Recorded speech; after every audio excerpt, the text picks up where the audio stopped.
जनकराजजामनोहराय मामकाभीष्टदाय महितमङ्गलम्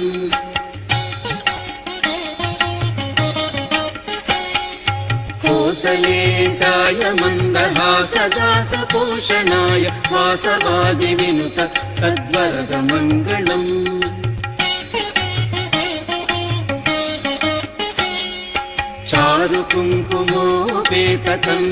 चारुकुङ्कुमोपेतकन्दनानुचर्चिताय हारकटकशोभिताय भूरिमङ्गलम्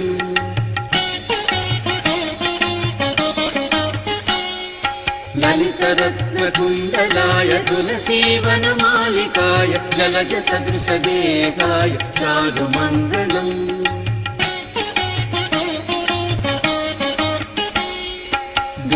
देवकीपुत्राय देवदेवोत्तमाय चापजातगुरुवराय